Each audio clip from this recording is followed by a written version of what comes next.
اعوذ باللہ من الشیطان الرجیم بسم اللہ الرحمن الرحیم وبہ نستعین وهو خیر المعین صلی اللہ علی سیدنا محمد وآلہ الطاہرین۔ اللہم صلی علی محمد۔ چہل حدیث آپ کی خدمت میں پہلی حدیث پیش کی جا رہی تھی۔ امام خمینی رحمۃ اللہ علیہ نے الکافی سے 40 احادیث کا انتخاب کیا ہے جس کی شرح کو ذکر فرمایا ہے۔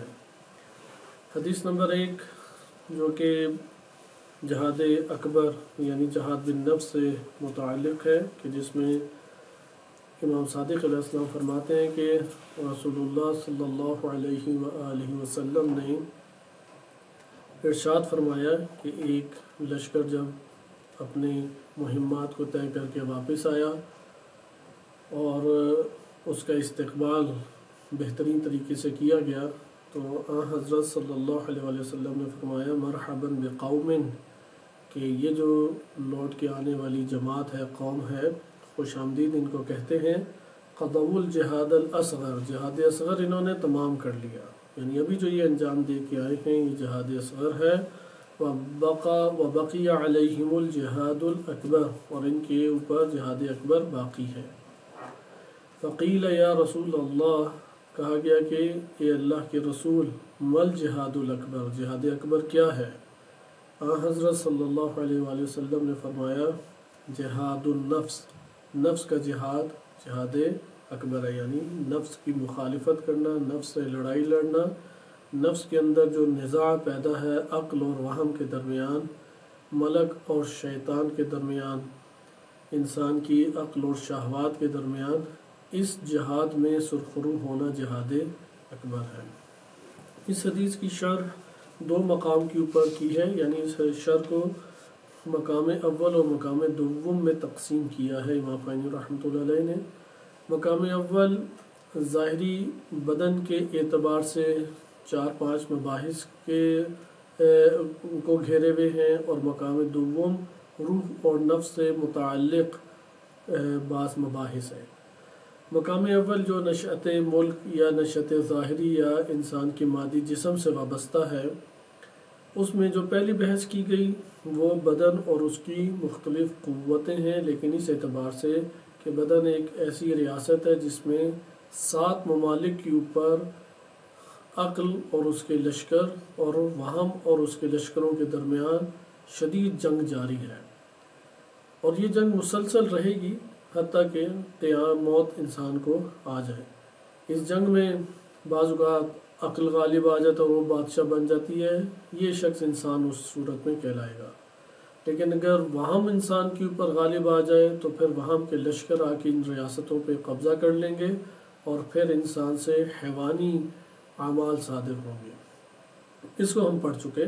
پھر اس کے بعد تھی اگلی فصل دوم، جو تفکر سے تعلق رکھتی ہے۔ البتہ تفکر اس باب سے کہ اللہ نے اتنی نعمات دی ہیں، فرصت حیات موجود ہے، اور انسان غفلتوں میں زندگی بسر کر رہا ہے، کیا اس نے اپنے نفس میں کمایا ہے؟ کیا اس نے اپنے وجود کے اندر اس جنگ میں عقل اور اس کے لشکروں کو حاکم کرنے میں کامیابی کا خود اس نے کامیابی کو دیکھا ہے، یا اسے کامیاب کیا ہے یا کامیاب نہیں کیا؟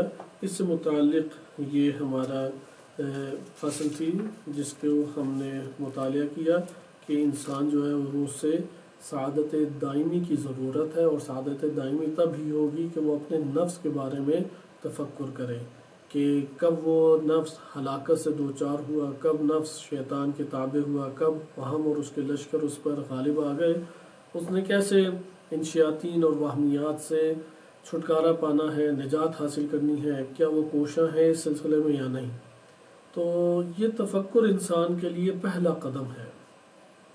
اگر کوئی شخص اللہ تعالیٰ کی جانب سفر کرنا چاہتا ہے، ہجرت کرنا چاہتا ہے، سیر و سلوک کے لیے قدم اٹھانا چاہتا ہے، اس طرز کا تفکر اس کے لیے لازم ہے کہ کیا اس دنیا میں جب ہم نے رہنا ہی نہیں ہے، یہ دنیا ہے ہی فانی، یہ دنیا ہے ہی نابود ہونے والی، تو کیوں اس دنیا میں ہمیشگی کے اعتبار سے سرمایہ اکٹھا کروں؟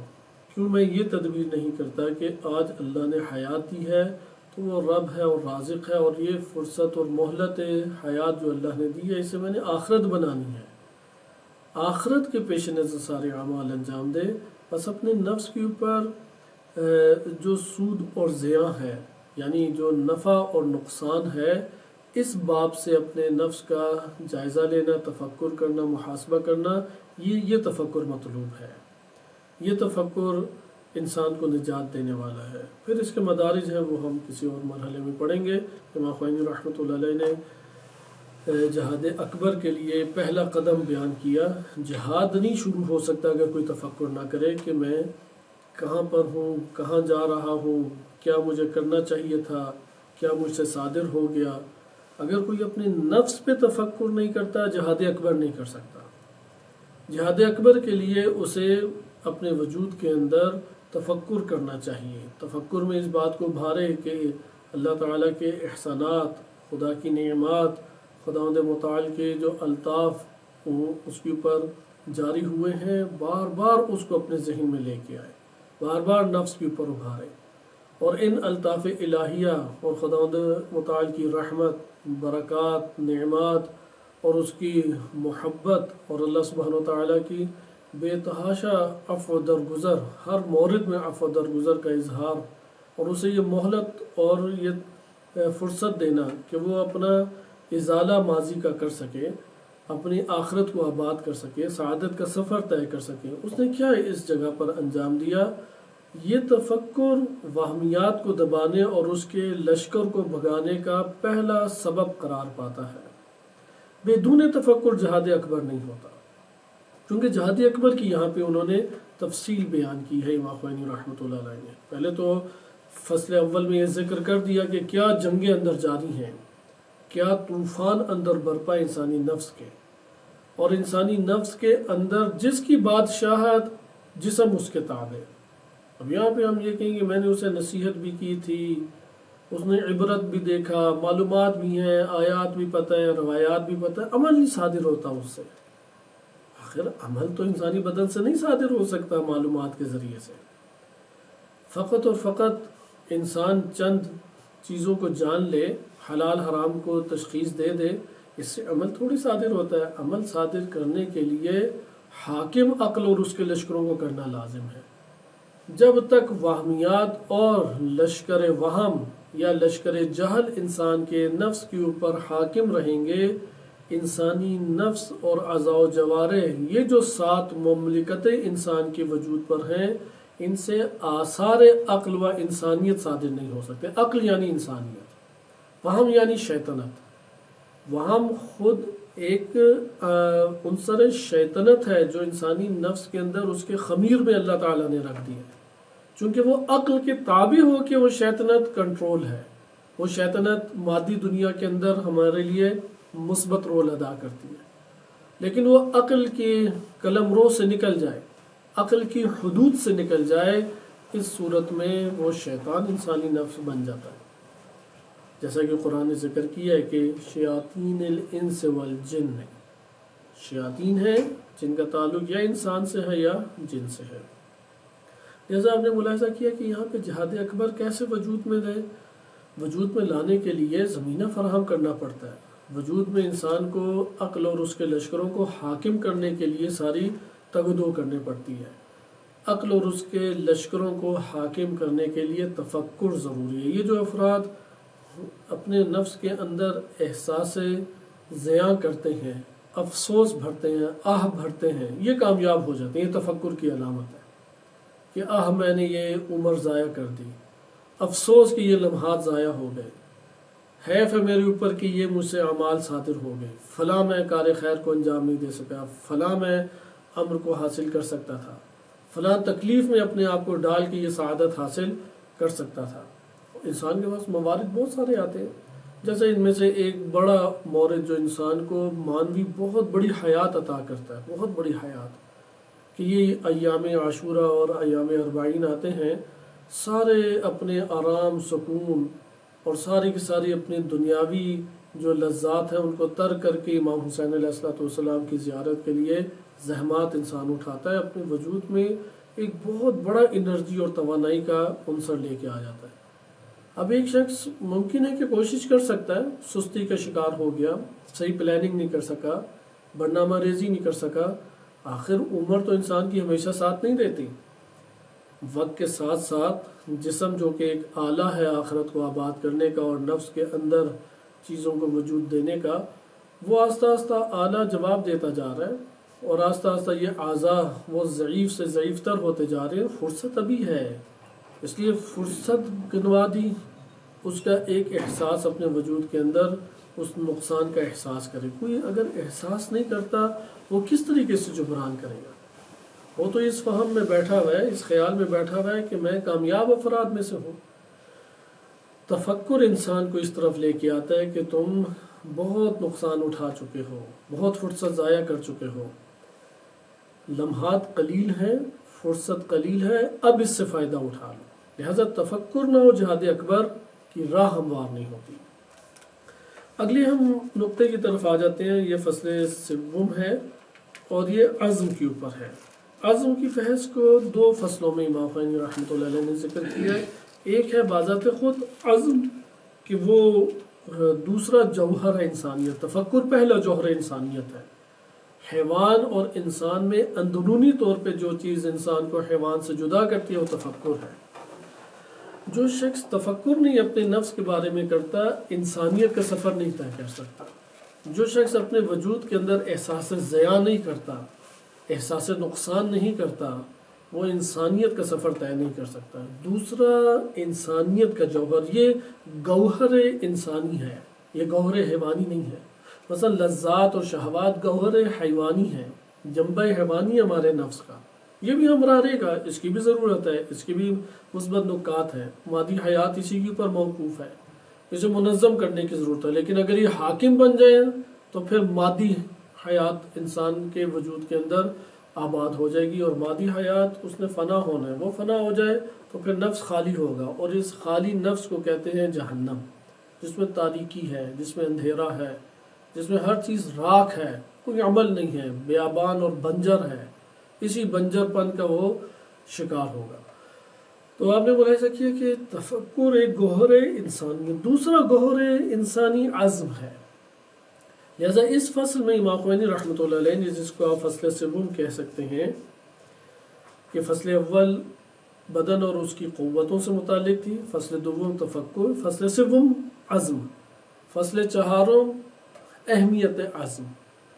اہمیت عزم، اور ہم کوشش کریں گے کہ عزم کو آج ہم مکمل کریں. اس حوالے سے امام خمینی رحمۃ اللہ علیہ بیان فرماتے ہیں کہ انسان کی دوسری منزل بعد از تفکر، کہ اگر ایک انسان مجاہد بننا چاہتا ہے، مجاہد یعنی جہاد اکبر کا مجاہد، ایک ہے مجاہد جہاد اصغر کرنے والا مجاہد. ادھر مجاہد جس کی بات کی جا رہی ہے یہ جہاد اکبر کرنے والا مجاہد ہے. یہ تلخ ہے، یہ سخت ہے، یہ نہ ختم ہونے والا جہاد ہے، حتیٰ کہ موت سے ہمکنار ہو جائے. ہر روز ہر لحظہ جہاد ہے. ابھی ہم 1 گھنٹہ جہاد اکبر کر کے سرخرو تھے اور عقل اور اس کے لشکروں کو حاوی کیا، پتہ لگا اگلے ہی منٹ میں شکست کھا گیا. بالکل اسی طرح جیسے ریاستیں سقوط کر جاتی ہیں اور راتوں رات تختہ حکومت پلٹ جاتا ہے. جیسے کہ ہمارے وطن عزیز میں اسی طرح کی حکومتیں، رات تک وزیر اعظم ہوتا ہے اور سحری تک وزیر اعظم سے وہ برطرف کر کے جیل پہنچا دیا جاتا ہے. یا اسی طرح جیسے آپ نے دیکھا کہ رات تک بشار الاسد کی حکومت تھی، اگلا دن جب چڑھا ہے تو پتہ لگا کہ اب اسرائیلی نواز جولانی کی حکومت آ گئی. ایسا انسان کا یہ جو حکومتوں کا تبدیل ہونا ہے، انسانی نفس میں سیکنڈوں میں یہ انجام پا رہا ہوتا ہے. اتنی ساعات اور اتنے لمحات عقل حاکم اور بدن سے لشکر عقل کی وجہ سے مختلف طرح کے انسانی امور انجام پا رہے ہیں. مثلا عبادات میں مشغول ہے، صبر کر رہا ہے، شکر کر رہا ہے، خدمت خلق انجام دے رہا ہے، یاد الہی میں مصروف ہے، عبادات کی طرف رغبت ہے، شیاطین سے لڑ رہا ہے، اس کے وجود سے جود و سخا وہ صادر ہو رہی ہے، اس کے وجود سے صبر صادر ہو رہا ہے، حلم صادر ہو رہا ہے. وہ جو 70 لشکر عقل کے ہیں، ہر لشکر اپنا ایک اثر ظاہر کر رہا ہے اور انسانی اعضاء سے وہ آثار دنیا میں دکھائی دے رہے ہیں. پھر ہوا یہ کہ اچانک ہی وہاں غالب آ گیا اور عقل مغلوب ہو گئی، شکست کھا گئی۔ اب وہاں اپنے لشکر لے کے آیا تو دیکھا کہ وہ جو زبان بہت بہترین الفاظ بول رہی تھی اب غالب گلوچ پہ اتر آئی ہے۔ وہ رویہ جس میں صبر اور حلم اور محبت اور رحمت کی جھلک تھی اچانک ہی رخت ہو گیا اور انتقام بھرا چہرہ اچانک اس کا بن گیا، وہاں اس کے اوپر غالب آ گیا۔ تو آپ نے ملاحظہ کہ یہ لڑائی ہر سیکنڈ چل رہی ہے، قرار نہیں ہے ایک کو، بقا کے لیے الگ جنگ لڑنے پڑتی ہے۔ پہلے تو عقل اور اس کے لشکر کو لانے کے لیے ایک جنگ، پھر اس کو باقی رکھنے کے لیے ایک جنگ۔ اکثر بیشتر ہم جو شکست کھا جاتے ہیں وہ اس کی بقا میں ہی ہے، چونکہ عزم توڑ دیتے ہیں، لہذا جو فتح حاصل ہوگی وہ عزم پر ہے۔ تفکر اس کے لیے میدان فراہم کرے گا، یعنی داخل ہونے کا موقع دے دیا لشکر کے مقابلے میں، اس ریاست کے اندر لشکر گھس گئے، اب مقابلہ جاری ہے۔ اب یہاں پہ جب مقابلہ وہاں اور اس کے لشکروں سے اس مجاہد کا جاری ہے تو یہاں پہ عزم کو نہیں توڑنا۔ عزم انسان کا تعارف ہے حقیقت میں۔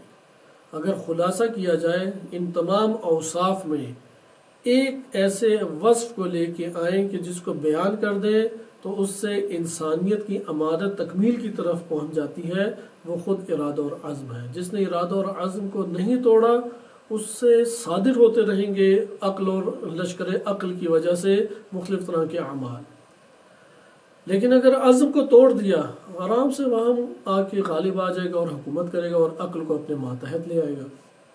لہذا آپ آگے دیکھیں کہ امام خمینی رحمۃ اللہ علیہ فرماتے ہیں کہ انسان مجاہد ادھر کون ہے؟ دو طرح کے مجاہد ہوتے ہیں۔ ایک ہیں جنہوں نے جہاد اصغر کیا، اسلحہ لے کے میدان میں دشمن کے مقابلے میں ڈٹ کر انہوں نے جہاد کیا اور شجاعت کے طرح طرح کے مختلف قسم کے کارنامے ہائے، سب تاریخ کے سینے کے اوپر انہوں نے کارنامے اپنے ثبت کیے۔ لیکن ایک ہے مجاہد اکبر۔ مجاہد اکبر کون ہے؟ جو جہاد اکبر کر رہا ہے، چونکہ جہاد اکبر تلخ ہے، سخت ہے، تھوڑی سی غفلت پوری کی پوری ریاست کی حکومت کا نقشہ ہی بدل دیتی ہے، تھوڑی سی غفلت۔ اس لیے بیدار رہنا ہے، چوکنا رہنا ہے، بھیس بدل بدل کے اس کے نفس کے چہرے آئیں گے، فریب بار بار دیں گے، اور پھر تا موت یہ جہاد چلنا ہے۔ اس لیے جہاد اکبر، مجاہد اکبر کے لیے بیان کرتے ہیں کہ دوسری منزل ہے منزل عزم۔ اسے منزل کیوں کہا امام خمینی رحمۃ اللہ علیہ نے؟ یہاں پہ امام خمینی رحمۃ اللہ علیہ نے منازل السائرین سے خواجہ عبداللہ انصاری رحمۃ اللہ علیہ کی کتاب سے استفادہ کیا ہے۔ انہوں نے عزم کے موضوع کے اوپر پورا ایک باب باندھا ہے، اور جو ان کے کتاب کا 5واں حصہ ہے جس میں اصول انہوں نے ذکر کیے ہیں، اس میں پہلا ہے قصد، دوسرا ہے عزم، تیسرا ہے ارادہ۔ ہمیں تینوں ایک ہی لگتے ہیں، لیکن تینوں کو انہوں نے الگ الگ ذکر کیا ہے کہ ایک ہے قصد، دوسرا ہے عزم، اور تیسرا ہے ارادہ۔ منازل السائرین کا بھی انشاءاللہ کسی وقت تعارف کرایا جائے گا، چونکہ امام خمینی رحمۃ اللہ علیہ نے جو چہل حدیث میں مطالب ذکر کیے ہیں اس کا ایک بڑا حصہ اسی کتاب سے متاثر ہے، منازل السائرین سے متاثر ہے۔ خواجہ عبداللہ انصاری رحمۃ اللہ علیہ کی عرفان عملی کی یہ کتاب شمار ہوتی ہے، اخلاق عملی کی نہیں بلکہ عرفان عملی کی کتاب شمار ہوتی ہے، جس میں سائر یعنی اللہ کی راہ میں چلنے والا مجاہد، سالک، اس سالک کے منزلیں بیان کی، ایک ہے مقام، حال، اور ایک ہے منزل۔ منزل کے اوپر اس نے پڑاؤ کرنا ہے اور پھر آگے بڑھنا ہے، اور پھر منازل کو مثلا عموماً اس طرح تقسیم ہے کہ ایک مرتبہ عامی ہے، عامت الناس، عوام الناس کا مرحلہ، ایک ہے خاص اور ایک ہے خاص الخاص۔ تو مراتب بہرحال اس میں ذکر کیے گئے ہیں۔ تو کتاب مختلف حصوں میں تقسیم ہے، تقریباً 10 حصے ہیں، اس کتاب کے 10 حصے ہیں۔ انشاءاللہ اس کا تعارف کسی اور مورد میں کرایا جائے گا۔ منازل السائرین اس کتاب کے 5واں حصہ وہ اصول کے اوپر ہے، قسم الاصول۔ قسم الاصول میں 10 باب ہے۔ 10 باب میں پہلا ہے قصد، دوسرا ہے عزم، اور تیسرا ہے ارادہ، اور پھر آگے ہے ادب ہے، یقین ہے، انس ہے، ذکر ہے، فقر ہے، غنا ہے، وہ مقام المراد۔ اور اصول اسے کہنے کی بنیادی وجہ یہ ہے کہ اصول کہتے ہیں ستون کو، جس کے اوپر ایک عمارت قائم ہوتی ہے۔ یہ جو راستہ ہے سیر و سلوک کا، یہ پورا راستہ جن ستونوں کے اوپر قائم ہے اسے اصول سے تعبیر کیا گیا ہے، یعنی چلنے کے مبانی۔ مثلا آپ ایک عمارت لیں، اس کی آپ نے اساس اور بیس کو دیکھا تو ادھر 5 آپ کو ستون نظر آئے، پوری کی پوری طولانی بلڈنگ ان 5 اصولوں پہ ہے کھڑی۔ یا ہمیں آج کی زبان میں ذرا آسان ہے بیان کرنا، پل لے لیں، ایک پل ستونوں پہ قائم ہوتا ہے، پل کے ذریعے سے راستہ طے ہوگا۔ اگر کوئی راہ الہی کا راہی ہے، سالک ہے، مجاہد جہاد اکبر کرنے والا ہے، اس نے جس راہ پہ چلنا ہے وہ راہ یا وہ پل ستونوں پہ قائم ہے، اور یہ 10 ستون ہیں۔ اس کو بخش پنجم یا قسم خامس کے طور پہ خواجہ عبداللہ انصاری رحمۃ اللہ علیہ نے ذکر کیا ہے، جن میں پہلا ہے قصد، دوسرا ہے عزم، اور تیسرا ہے ارادہ۔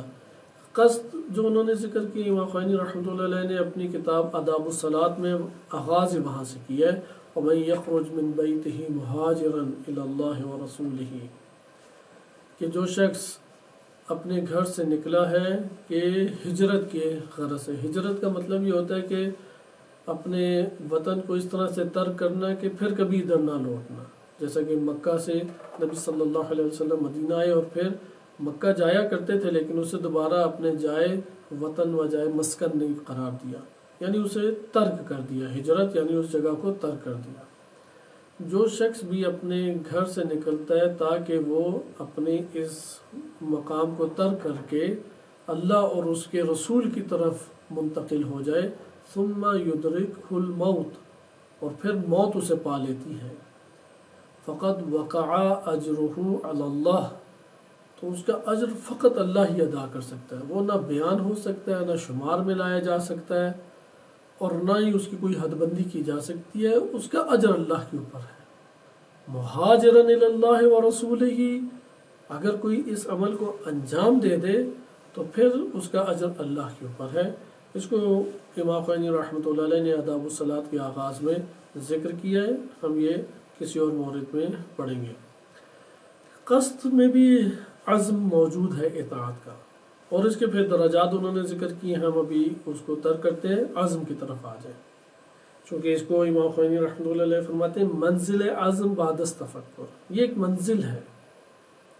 تو منزل کا پھر تعارف کراتے ہیں قرآن آیت سے، فَإِذَا عَزَمْتَ فَتَوَكَّلْ عَلَى اللَّهِ، جب عزم کر لے تو اب دنیا سے ٹکرا جائے، ہر مصیبت سے، ہر مشکل سے، ہر شہوت سے، ہر وہ امر جو اللہ کی اطاعت کرنے سے مانع بن رہا ہے اسے ٹکرا جائیں، عزم کر لیں، ضد باندھ لیں کہ میں نے اپنے اس جگہ سے نہیں ہٹنا، جو چیز اللہ تعالیٰ کی اطاعت کے مخالف ہے اس کو میں نے ترک کرنا ہے، اس کے لیے میں نے ہر سختی اور مشکل اور نقصان اٹھا لینا ہے۔ فَإِذَا عَزَمْتَ فَتَوَكَّلْ عَلَى اللَّهِ، عزم کے بعد اللہ پہ توکل ہوگا۔ عزم کرنے کے بعد نفس کو راضی کرنے کی کوشش کرے، عزم ٹوٹ جائے گا۔ عزم کرنے کے بعد دنیا کو راضی کرنے کی کوشش کرے، انسان ٹوٹ جائے گا، عزم نہیں برقرار۔ عزم نہیں برقرار ہوگا، انسانیت کی بلڈنگ گر جائے گی، چونکہ اصل میں سے یہ شمار ہوتا ہے، انسانیت کی بلڈنگ گر جائے گی نفس کے اندر۔ لہذا عزم کے حوالے سے ذکر کیا کہ یہ آیت کریمہ ہمارے لیے سرنامہ کلام بنتی ہے۔ اور پھر ذکر کرتے ہیں العزم و تحقیق القصد، آپ نے جو قصد کیا ہے، یعنی جو اوپر منزل بیان کر چکے ہیں خواجہ عبداللہ انصاری رحمۃ اللہ علیہ، جو قصد ہے اسے متحقق کرنا ہے، اسے وجود دینا ہے، طوعاً او کرہاً، طوعاً یا کرہاً، ہر دو پڑھ سکتے ہیں، یا اطاعت کی صورت میں یا اپنے نفس کو مجبور کر کے اس کی طرف لے کے آئیں، یعنی سختی اپنے نفس کے اوپر صحیح سختی کریں، شدت اسے نفس کے ساتھ برتاؤ کریں۔ تو یہاں پہ ہے کہ جب عزم کر لیا تو توکل علی اللہ کریں۔ اب جب توکل علی اللہ کریں گے تو عزم کے مطابق عمل کرنے کے لیے بعض اوقات نفس رغبت رکھتا ہے اور اکثر بیشتر رغبت نہیں رکھتا، وہاں پہ نفس کو گھسیٹ کے لانا پڑتا ہے. جیسے نیند سے بچے کو اٹھا دیا جاتا ہے تو وہ رونا دھونا شروع کرتا ہے، لیکن والدین اس کو زبردستی ناشتہ کرا کے یونیفارم پہنا کے آمادہ کر کے اسکول کے اندر تک چھوڑ کے آتے ہیں. والا وہ نہیں پڑھ پائے گا، والا وہ مدارج اپنی زندگی کے طے نہیں کر سکے گا. وہ خود سے نہیں ابھی نفس کے حوالے سے اپنے آپ کو آمادہ کر پا رہا کہ اس تعلیم کو جاری کر سکے. یہاں پہ سخت ایک ایسے ہستی کی ضرورت ہے جو اس کے اوپر سختی لائے. نفس بھی اسی طرح، وہ نفس لذات کی طرف، وہ شہوات کی طرف، آرام ہے، استراحت ہے، سکون ہے، اس کی طرف رغبت انسان کی کرتا ہے. کئی طرح کے بہانے لائے گا، کئی آیات روایات کا ایک انبار اکٹھا کر دے گا. یہاں پہ خود انسان اپنے نفس کے اندر خود ناصح بن جائے. باقاعدہ اس کے اوپر روایات ہیں کہ خود نصیحت کرنے والا بن جائے. ناصح کہتے ہیں اسی کو کہ جو پکڑ کے اس کو سیدھی راہ کی طرف لے کے آ جائے. خالی بات چیت کرنے والے کو نصیحت نہیں، اردو میں نصیحت کہتے ہیں کہ جو خالی بات چیت کرتا ہے. یہ ہے واعظ. واعظ اور ناصح میں فرق ہے. ناصح وہ ہے کہ جو پرو دے اس کو اندر سے، جیسے آپ نے پھٹے پرانے کپڑے کو سی دیا، جب سی دیا تو یہ اس کی نصیحت کر دی. اسی طرح نفس کو پکڑ کے وہ صحیح ڈگر کے اوپر لے آیا، جب لے آیا تو ناصح ہے. بعض عربی کے کلمات ہیں جو اپنے طور پہ معنی رکھتے ہیں. اس معنی کے اندر ایک تو شدت اور ایک تو سختی اور عملی جامع اس کے اندر موجود ہے، لیکن جب وہ اردو کے قالب میں آیا تو یہ والا اپنا پہلو تر کر گیا. جیسا کہ حامی ہے، حمایت کرنا.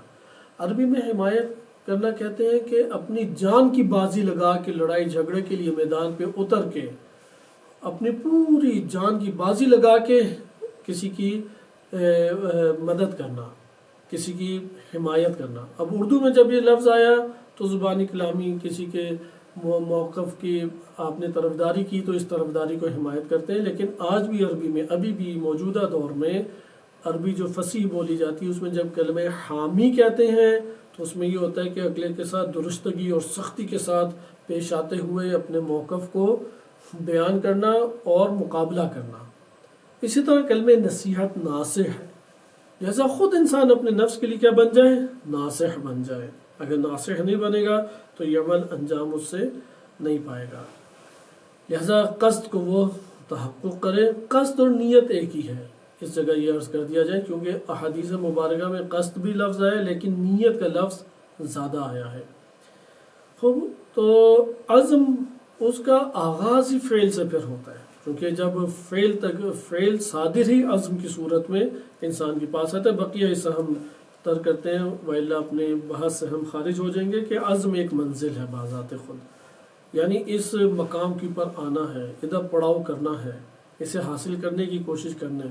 ایک وادی ہے جس وادی میں ہم نے کئی دن رہنے کی کوشش کرنی ہے اور اس کے ہر سخت اور آرام دہ جو مقامات ہیں اس میں سیر کرنی ہے، یا اس جگہ ہم نے جا کے چکر لگانا ہے، گردش کرنی ہے. آگے امام خمینی رحمۃ اللہ علیہ فرماتے ہیں کہ عزم غیر از ارادہ ہے. عزم اور ارادے میں فرق ہے. ارادہ رغبت کی اساس کے اوپر بن جاتا ہے، جیسے کہ مولا صدرہ رحمۃ اللہ علیہ یا ان حکماء و عرفاء نے ذکر کیا ہے. انسان کے پاس ایک شے کا علم آتا ہے، اگر وہ علم جب آیا تو معلومات انسان کو نفع سے متعلق ہیں، وہ معلومات جس سے انسان کو نفع پہنچتا ہے، تو جیسی معلومات اجاگر ہوں گی تو رغبت اور شوق پیدا ہوگا، یعنی اس کی طرف اشتیاق سے انسان بڑھے گا، رغبت سے انسان بڑھے گا. اس شوق اور رغبت کا اپنے نفس میں ہم خوب تفکر کریں، چونکہ تفکر کا مطلب ابھی ہم پڑھ چکے ہیں جو کہ فلسفہ اور منطق اصطلاحات سے الگ ہے. یہ تفکر اخلاق عملی کے میدان کا تفکر ہے. لہذا اپنے نفس کی اس حالت پہ غور کریں، شوق اور رغبت. جو اس اعتبار سے اپنے نفس میں شوق اور رغبت کے اوپر توجہ کرے گا تو وہ یہ بات جان لے گا کن معلومات سے اپنے نفس کا تعلق بنائے اور کن معلومات سے اپنے نفس کا تعلق نہ بنائے. پھر شوق انسان میں کیا خوبصورتی اور لذت پیدا کرتا ہے. جیسے کہ ائمہ اہل بیت علیہ السلام کی دعاؤں میں یہ بات موجود ہے، اللہم املأ قلبی حبا لک. امام سجاد علیہ السلام سے بھی ہے صحیفہ کاملہ میں، اور دیگر جگہوں پہ بھی ہے، بار الہ میرے دل کو اپنی محبت سے بھر دے، اللہم املأ قلبی حبا لک، محبت سے میرے قلب کو بھر دے، میرے قلب کے اندر تیری محبت کی چاشنی آ جائے۔ پھر آگے ہے وَخَشْيَةً مِنْكَ، میں اپنے آپ سے خشیت کو میرے نفس کے اندر پیدا کر دے، چونکہ خشیت آتی ہے تو ادب اور تعظیم ہر وقت اس کے ہمراہ ہو جاتی ہے۔ وَإِيمَانًا وَتَصْدِيقًا بِكَ، اور میرے وجود کے اندر ایسی حالت ایمان آ جائے جو تصدیق میرے نفس کے اندر تیری تصدیق کرے، زبان سے اقرار کی حد تک نہیں ہے، نفس میرا تصدیق کر رہا ہے، چونکہ نفس جب تصدیق کرتا ہے تو یہاں پہ حمد وہ بجا لاتا ہے کہ کیا بار الہ تیری ہستی ہے، کیا بار الہ تیری صفات ہے، کس قدر خوبصورت یہ خلقت تو نے آباد کی، کس قدر میری بہترین تدبیر تو نے کی، کس قدر حسین زیبا جمیل تو رب ہے، کس قدر خوبصورت تیری ربوبیت ہے۔ تصدیق اندر سے انسان کرے گا، تو حکیم ذات ہے، قدیر ہے، حلیم ہے، رحیم ہے، عزیز ہے۔ لہذا یہ تصدیقات انسان کے وجود سے جنم لیں گی، ایماناً و تصدیقاً بک۔ پھر اس کے بعد آتا ہے وَفَرَقًا مِنْكَ، اپنے سے خوف میرے دل کے اندر اجاگر کر دے، جسے خوف الہی کہتے ہیں۔ پھر آگے ہے وَشَوْقًا إِلَيْكَ، یہ مطلوب بیان کرنا تھا، وَشَوْقًا إِلَيْكَ، بار الہ میں تیری طرف شوق اشتیاق میرے اندر پیدا ہو۔ یقیناً معرفت آئے گی تو شوق پیدا ہوگا، معرفت نہیں آئے گی تو اندر سے ٹھنڈے انسان پڑا رہتا ہے، نمازیں پڑھ رہے اور تخیلات میں گم ہے، جیسے ہماری عام حالت اسی طرح سے ہے کہ نماز کو بس ادائیگی اور ایک وظیفے کی انجام دہی کی حد تک ہم رکھتے ہیں، اور بہت سارے تو عادتاً پھر بعض اوقات پڑھنے لگ جاتے ہیں، جو انتہائی خطرناک امر ہے۔ خلاصہ کلام وَشَوْقًا إِلَيْكَ، مانگیں یہ شوق، یہ اشتیاق، یہ رغبت، چونکہ رغبت میں لذت ہے، محبت میں لذت ہے، تکلیف بھی شیرین بن جاتی ہے، وہ زحمت اور محنت کر دکھانا چاہتا ہے، وہ اب حاصل کرنا، یہ شوق ہے کہ جو اس کے اندر یہ کیفیت پیدا کرے گی۔ پھر آگے کہ یا ذا الجلال والاکرام، اور پھر آگے دعا کے کلمات ہیں اللہم حبب الی لقاءک، بار الہ محبوب میرے لیے قرار دے دے اپنے سے ملاقات، یعنی موت مجھے تیری ملاقات کرائے گی، یہ موت میرے لیے حسین لمحات بن جائیں۔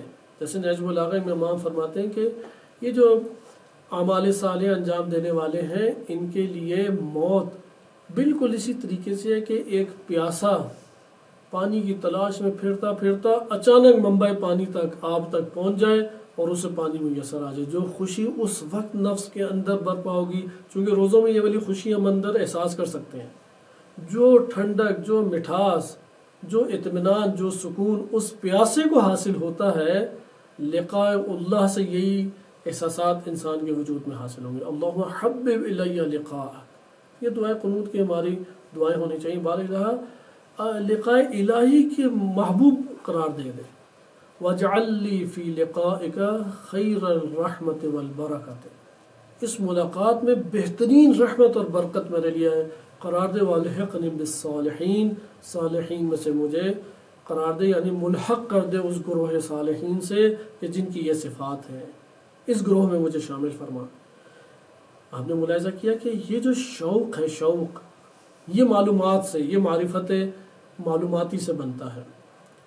اچھا، اس کے بعد جیسے شوق آئے گا تو یہاں پہ اب آگے ارادہ بنتا ہے، ارادے کے بعد عزم کی ضرورت ہے، ارادہ نہ ٹوٹنے پائے، مقاومت کرے۔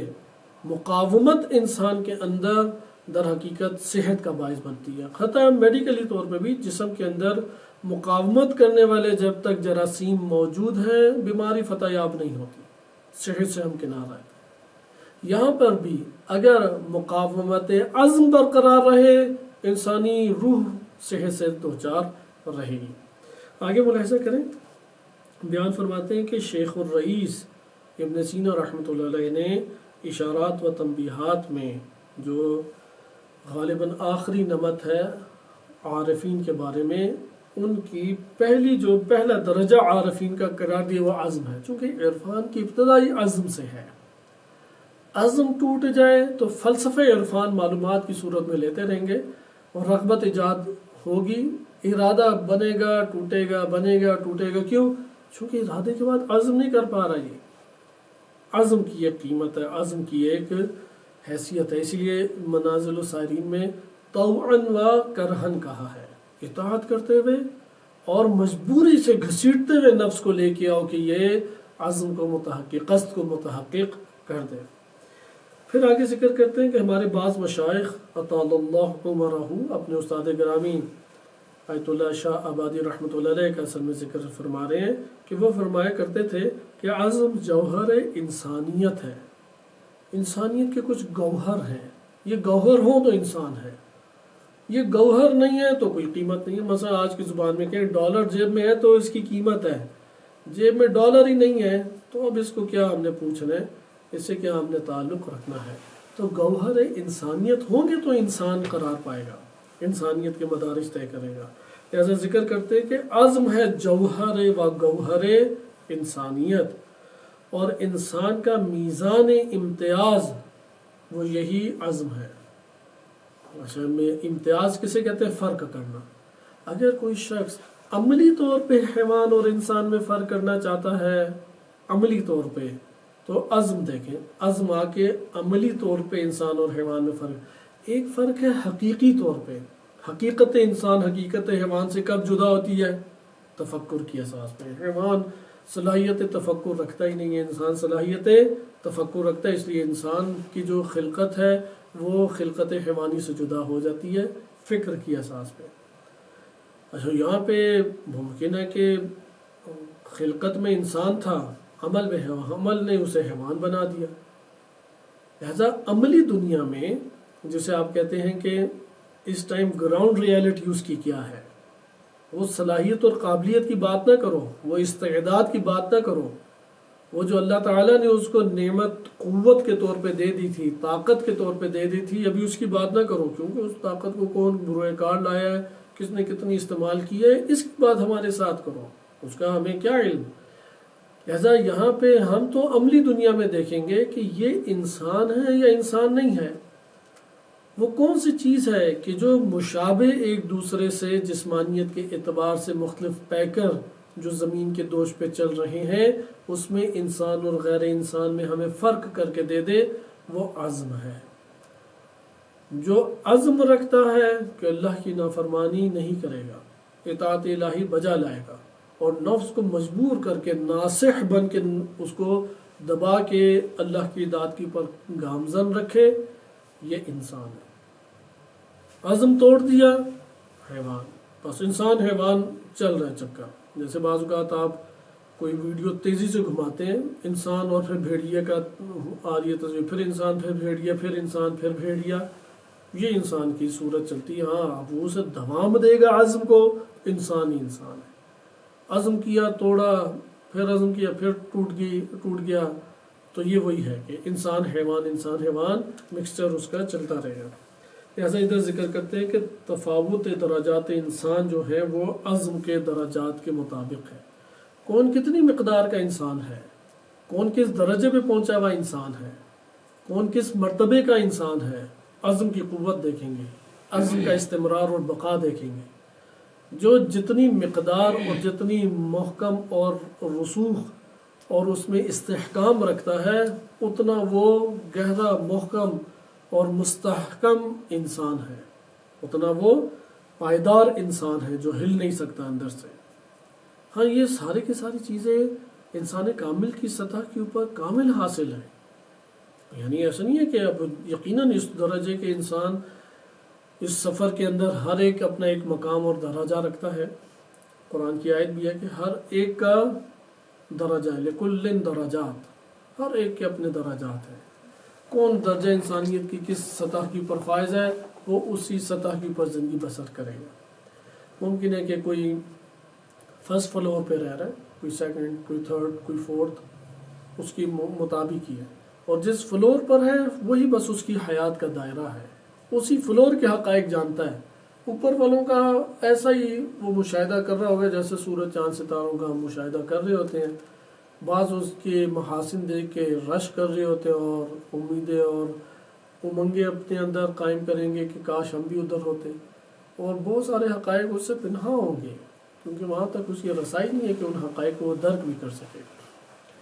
ایسا آپ نے یہ ملاحظہ کیا کہ امام خمینی رحمۃ اللہ علیہ یہ اس لائن میں 3 چیزیں انہوں نے ذکر کی۔ اول، عزم جو ہے انسان کا وہ گوہر انسانیت ہے، یہ گوہر چھن گیا انسانیت گئی۔ نمبر 2، اسی کی مزید تشریح ہے یہ نمبر 2 کہ انسان کے وجود میں جو انسانیت اس نے پائی ہے، اگر اس کو ہم ملاحظہ کرنا چاہتے ہیں کہ کتنا میں انسان ہوں، کتنا حیوان ہوں، یا میں حیوان سے جدا ہوں یا نہیں جدا، دیکھیں کہ عزم کی کیفیت کیسی ہے۔ عزم ہے اطاعت الہی اور اعمال خیر کے اوپر انسان ہے۔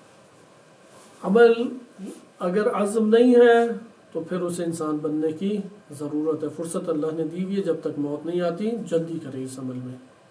نمبر 3، انسان اگر ہے، کس سطح کا انسان ہے، کس مرتبے کا، کس درجے کا، ہم کہیں گے عزم کو دیکھو، عزم کس درجے کا ہے، عزم کس مرتبے کا ہے، عزم کس سطح کا ہے، اسی سطح کا یہ انسان ہوگا۔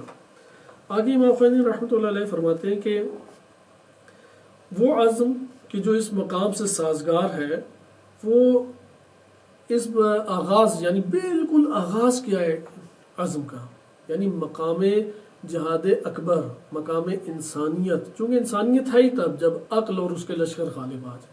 بہت واضح سی بات ہے، جہاد اکبر سے کیا مراد ہے؟ مجاہد اکبر کون ہے؟ عقل اور لشکر عقل غالب ہے، یہ مجاہد اکبر ہے۔ اگر وہم یعنی شیطنت اور لشکر جہل، شیطنت وہم جہل بھی کہہ سکتے ہیں، شیطنت بھی کہہ سکتے ہیں، اور خود وہم بھی کہہ سکتے ہیں، اگر جہل اور لشکر جہل حاکم بن گئے ہیں، یہ شکست خوردہ مجاہد ہے، یہ مجاہد ہی نہیں ہے، یہ تو قاعد ہے، بیٹھ جانے والا ہے، یہ تو سکوت کر جانے والا ہے، یہ تو شکست خوردہ ہے۔ اب حیوانیت ہی حیوانیت صادر ہوگی، بھر بھر کے کھانے کھا رہا ہے، جنسی امور میں مبتلا ہے، غیبت، تہمت، حسد، شہوت اقتدار، شہوت مال دنیا، طرح طرح کی شہوات کا مجموعہ، اور یہ شہوات ہر ٹائم اس سے صادر ہو رہی ہیں۔ خود بھی تنگ آیا ہے کہ کیا یہ بلا ہے، نہ بھوک مجھ سے برداشت ہوتی ہے، نہ غصہ مجھ سے قابو ہوتا ہے، نہ کوئی بے آرامی مجھ سے برداشت ہوتی ہے، نہ بے خوابی اور نیند کو میں برداشت، کیا میں ایک انسان ہوں؟ اندر سے خود بھی مضطرب ہوتا ہے۔ لہذا بہت واضح سی چیز ہے کہ انسان ہے ہی تب جب عقل اور اس کے لشکر انسانی اس 7 ممالک کے اوپر حاکم بن جائے۔ یہ لشکر کو غالب کرنے یا عقل کو بادشاہ اور سلطان بنانے کے لیے کیا ہم کریں؟ آغاز میں جو عزم کرنا، چونکہ تفکر کے بعد تو عزم اس سے ملے گا تو پھر وہ آگے بڑھے گا، خالی تفکر سے تو نہیں جہاد اکبر ہو جاتا۔ تفکر سے تو احساس ہوا کہ حملہ کرنا ہے، تفکر نے تو تدبیر دی کہ جاؤ جنگ کرو، تفکر ابھارے گا۔ اگر دشمن شناسی ہی نہ ہو، دشمن سے کوئی خوف ہی نہ لاحق ہو، تو کون سا انسان نے آگے قدم اپنے تحفظ کے لیے بڑھانا ہے؟ لہذا تفکر آ کے یہ راہ ہموار کرتا ہے، بتاتا ہے دشمن آ چکا ہے، بتاتا ہے کیا ہلاکت کا سامنا کرنا پڑے گا۔ تفکر یہ احساس دلاتا ہے کہ اپنے لشکر لا کے زبردست ایک قسم کی لڑائی کرو، حملہ کرو، دشمن سے بچنے کی کوشش کرو، اس چالوں کے ساتھ اور اس منصوبوں کے ساتھ وہ تمہاری ہلاکت کو یقینی بنانے کے لیے تمہارے اوپر چڑھ دوڑا ہے، تم اپنے تحفظ اور حفاظت کرو۔ لہذا یہاں پہ اگر تفکر نہ ہوتا تو عزم تک نوبت ہی نہیں پہنچتی۔ اب یہاں پہ جب عزم ہے تو آغاز عزم کیا ہے؟ چونکہ جہاد کرنا، مجاہد بنانا، امام خمینی رحمۃ اللہ علیہ جہاد اکبر میں مجاہد بنانا چاہتے ہیں کہ وہاں اور اس کے لشکروں کے ساتھ پوری جنگ لڑنی ہے، تو جنگ لڑتے ہوئے پورے منصوبہ بندی کے ساتھ آ گئے اور صفیں ہم نے باندھ لی۔ آغاز عزم کیا ہے؟ یعنی کیا کریں کہ عزم کہلائے گا؟ بالفاظ دیگر وہ کیا عمل ہے میرا کہ عزم کہلائے گا؟ فرماتے ہیں کہ اس کی بنا گزاری یہ ہے، یعنی وہ بنیاد یہ بنیاد رکھے اور یہ اپنے اندر قوی ایک ارادہ اور عزم جنم دے دے کہ اس نے معصیت نہیں کرنی، گناہ نہیں کرنا، اور واجبات کو حتماً و حتماً انجام دینا ہے۔ یعنی اس کی زندگی میں اس نے قوی طور پہ یہ بات باندھ لی ہے اپنے نفس میں، یعنی ضد باندھنا جسے کہتے ہیں، باندھ اس مسئلے میں بہت کرخت ہے، گناہ نہیں کرنا اس نے، میرے نفس سے گناہ صادر نہ ہو، میری سرزمین پہ میری ہی قوتوں اور میرے ہی سرمایہ انسانیت سے وہ گناہ انجام دے دے، یعنی شیطان کھیل کھیل جائے، کہتا نہیں یہ نہیں میں کرنے دوں گا، یہ نہیں ہونا چاہیے۔ شیطان بڑے بھیس بنا کے آتا ہے، چونکہ لذت ہی ایسی اور مٹھاس ہی ایسی نفس کو پہنچاتا ہے کہ انسان بدن تو کجا وہ تصور میں ہی اتنی لذتیں لے جاتا ہے۔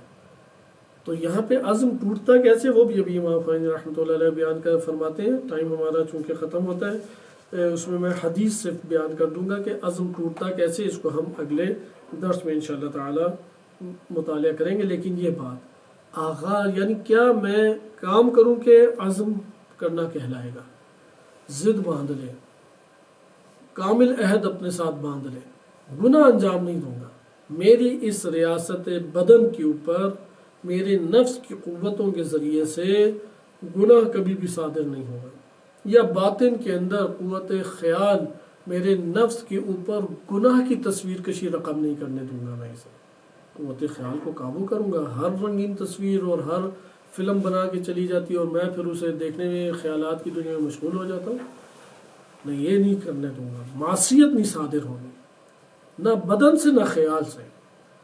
واجب کو ادا کرنا ہے بدن سے بھی اور اندرونی طور پہ بھی، جیسے نہج البلاغہ میں امیر المومنین علیہ السلام فرماتے ہیں اطاعت الہی کو صرف اپنی ظاہری جامہ نہ پہناؤ، اطاعت الہی کا لباس ظاہری طور پہ نہ اوڑھو، ظاہری طور پہ اطاعت تم سے فقط صادر نہ ہو، اسے اندرونی جامہ بھی پہناؤ، تمہارا اندرونی لباس بھی اطاعت الہی ہو، نفس اندرونی طور پہ بھی کیا کر رہا ہو، اطاعت الہی کر رہا ہو۔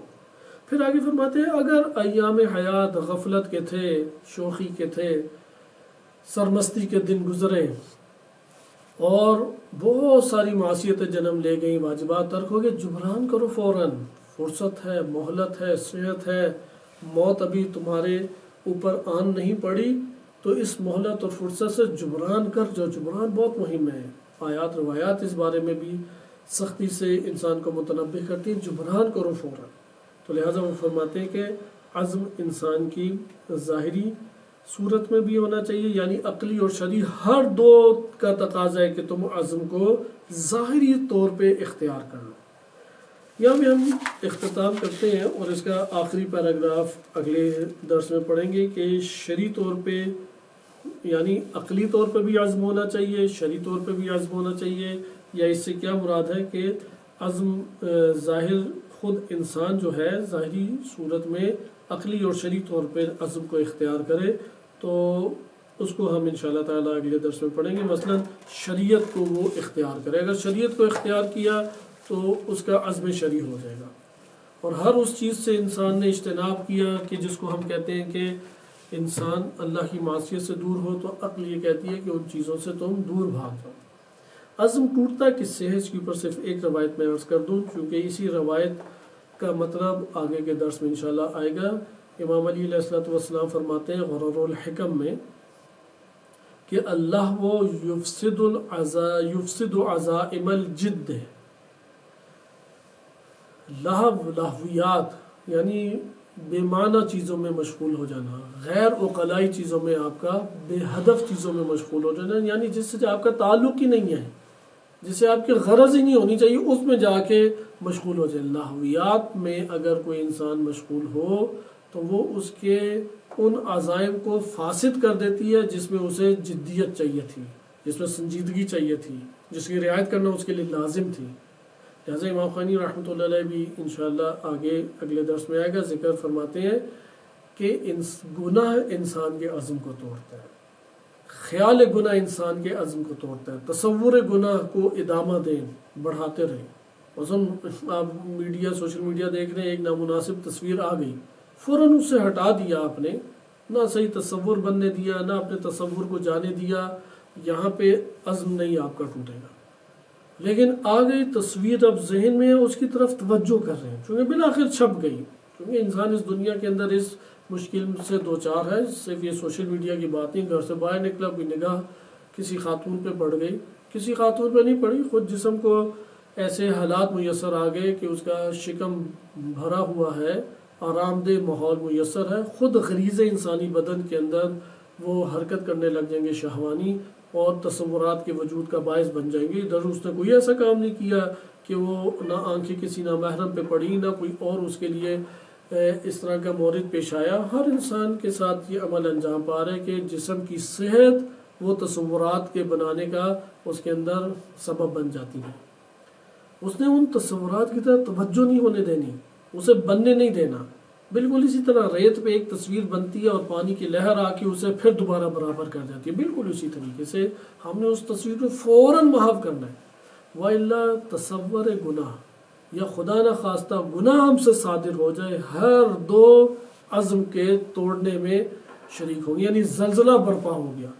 جتنی شدت سے گناہ اتنا شدت سے زلزلہ برپا ہوگا، اور یہاں پہ پھر تلخی ایجاد ہو جائے گی۔ ادھر نفس مریض ہوتا ہے، جیسا مریض کو لڑنا پڑتا ہے مرض سے اور طرح طرح کے اطراف کے امور سے، مثلا اس نے تھوڑا چلنا بھی ہے لیکن بدن اس کو اجازت نہیں دے رہا، کوئی کام کرنا چاہتا ہے بدن اجازت نہیں دے رہا، اندر سے تلخی، کڑواہٹ، تکلیف، درد، اب ساری چیزیں نفس ادھر برداشت کرے گا عزم کو برپا کرنے کے لیے۔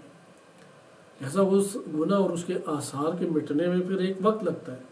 اب کوئی کہے کہ وہ آثار اس کے مٹتے ہی نہیں ہیں فوراً، اب پھر میں ایک لڑائی کروں، یہ تو کرنے پڑے گی، لازم ہوتا ہے۔ کٹ اگر ہاتھ کے اوپر چاقو سے لگ گیا ہے اور غلطی سے وہ بے شک لگ جائے، یا انسان جو ہے غفلت کی وجہ سے لگا بیٹھا، یا شہوات کی غلبے کی وجہ سے لگا بیٹھا، وہ اسباب ہو سکتے ہیں، کھیل کود کی وجہ سے لگ گیا، تو وہ اب تو درد دے گا جب تک زخم مندمل نہیں ہوتا۔ صحت کو حاصل کرنے کے لیے اب درد کے مراحل ہیں، یہ درد کے مراحل جھیلنے پڑیں گے، اس لیے کثرت سے توبہ اور استغفار یہ اس زخم کو مندمل کرتی ہے۔ کوئی توبہ اور استغفار کو پھر چھوڑ دے وہ زخم نہیں بھرے گا، وہ عزم کی قوت حاصل کرنا اس کے لیے مشکل ہو جائے گا۔ لہٰذا آپ نے دیکھا لغویات عزم کے ٹوٹنے کا باعث بن جاتی ہے۔ انشاءاللہ اس کی بقیہ تفصیلات اگلے درس میں مطالعہ کریں گے۔ صلی اللہ علیہ سیدنا محمد و آلہ الطاہرین۔